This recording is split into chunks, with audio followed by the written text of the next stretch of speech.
Hey everyone, my name is Ernie. It's my first video. So the reason I'm doing this is I have a college radio show that I feel like nobody listens to, and I've been doing this episode at the end of every month where I listen to a lot of music and I pick some of my favorite albums. And I just feel like it's too much work for the amount of listeners I have. So I thought, why not make it into a YouTube video and see what happens. So they're just my opinions on a few great albums that you might have missed or that I feel, some of you might enjoy listening to.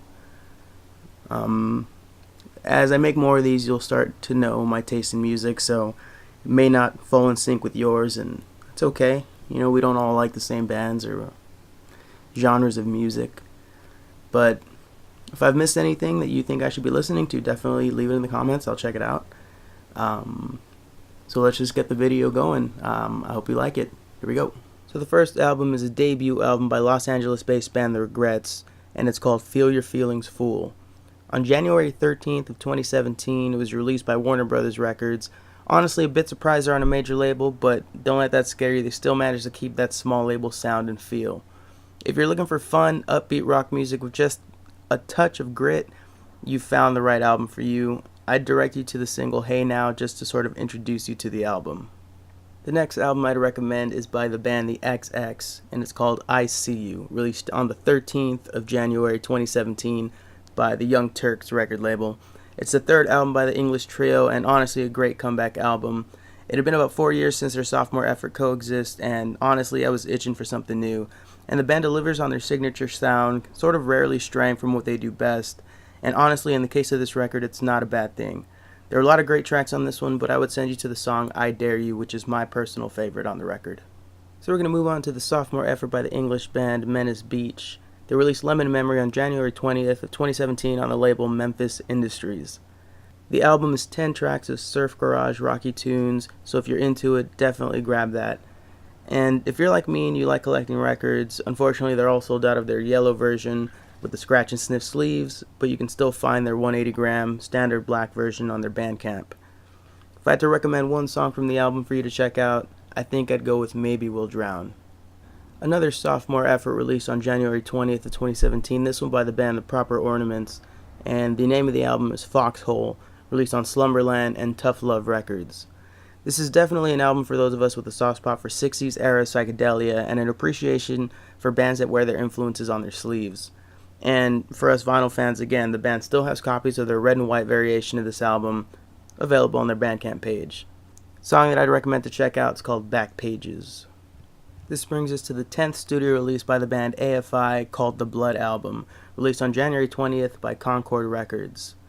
Honestly, after a few lackluster releases with Crash Love and Burials, The Blood Album is a welcome return to the Sing the Sorrow / December Underground era sound. And there's not too much more to say about this one. 10 albums deep, a lot of listeners have sort of made up their mind on the band. But if you've ever been a fan of AFI or liked any of their songs, definitely check this out. I think you are going to enjoy it. The song I'd recommend is called Aurelia, but honestly, there's a handful of great tracks on there to check out. This next album is by Los Angeles rockers Cherry Glazerr. They released their second album, Apocalipstick, on January 20th on the label Secretly Canadian. I know there have been 3 releases by the band, but according to their Bandcamp page, they call this their second studio album, so I'm going to go with that. And the album is definitely their most polished from a production standpoint, and if you were a fan of Cherry Glazerr's early releases, you'll be able to notice a difference. But I feel like you'll still hear some things and find some songs that you're going to enjoy, so it's going to be worth a listen.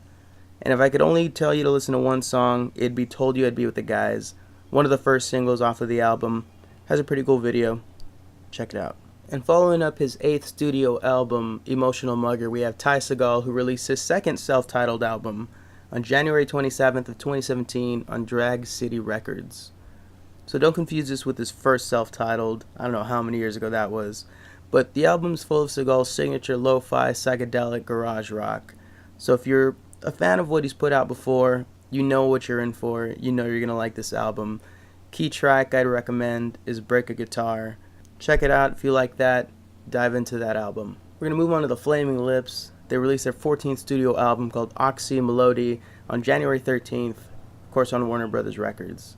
And the album kind of shows them taking a step back into their pop-fueled rock that you'd hear on albums like Yoshimi Battles the Pink Robots.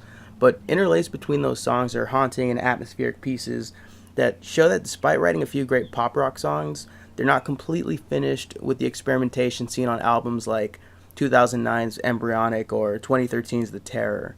And honestly, it makes for a pretty interesting listen to see those two styles of the band sort of coexisting on one record. There's a lot of great ones on this one. I'd direct you towards The Castle. Check it out, see what you think. We're going to be moving on to one of my favorite of the year. This is by Stef Chura. It's called Messes. It was released on January 27th, originally by Urinal Cake Records, but luckily for Miss Chura, she just got signed to Saddle Creek Records, so they're pushing out a reissue and re-releasing the album. The musicianship on the album is solid, and the song construction is great, but it's really the unique vocal delivery that pushes her sound above other similar artists, and it keeps me coming back for more. If I could send you to one song, check out Spotted Gold, and then when you're done with that, check out the rest of the album because it's amazing.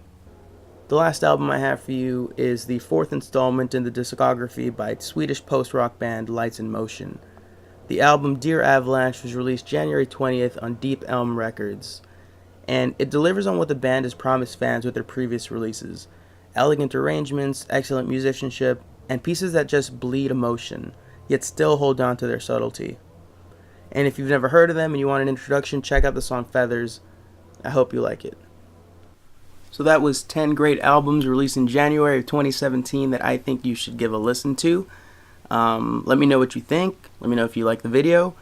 And I'll do more of them. It's October, so I have that many months worth of videos and playlists.